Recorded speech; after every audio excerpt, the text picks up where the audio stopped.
ఈరోజు అందరికీ ఇష్టమైన సాంబార్ ఎలా చేయాలో చూద్దాం.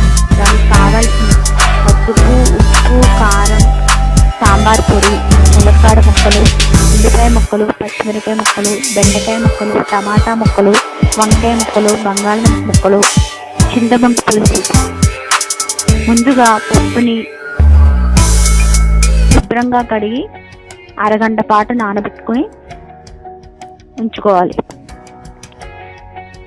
తర్వాత ఒక గిన్నె తీసుకుని అందులో ఉల్లిపాయ ముక్కలు, పచ్చిమిరపకాయ ముక్కలు, టమాటా ముక్కలు, బంగాళదుంప ముక్కలు, వంకాయ ముక్కలు, బెండకాయ ముక్కలు, ములక్కాడ ముక్కలు ఇవన్నీ వేసి కొద్దిగా వాటర్ వేసి మూత పెట్టి బాగా ఉడికించుకోవాలి.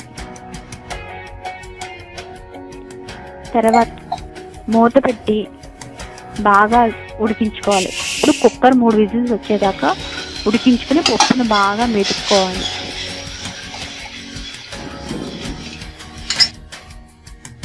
తగినంత వాటర్ వేసి చక్కగా కలపాలి.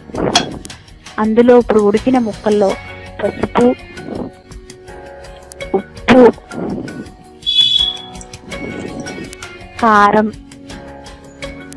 చింతపండు పులుసు, ఈ మెదిపిన పప్పుని అందులో వేసి కలపాలి బాగా.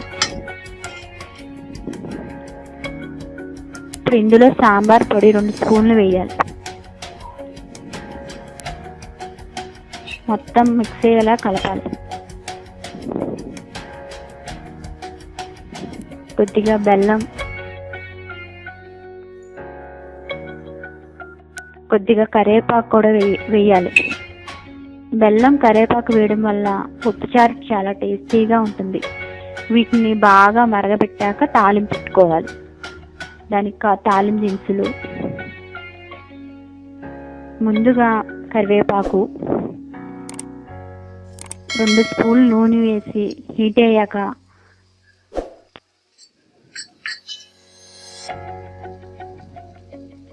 వెల్లుల్లిపాయ, ఆవాలు, జీలకర్ర, మెంతులు,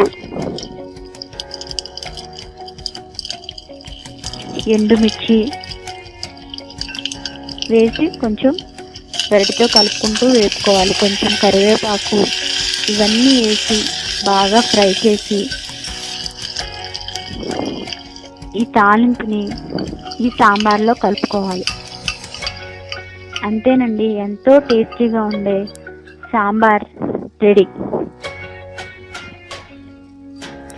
ఈ వీడియో కనుక మీకు నచ్చినట్లయితే లైక్ చేయండి, షేర్ చేయండి, అలాగే సబ్స్క్రైబ్ చేయడం మాత్రం మర్చిపోకండి. మీకు ఈ రెసిపీ ఎలా కుదిరిందో కామెంట్ బాక్స్లో తెలపండి.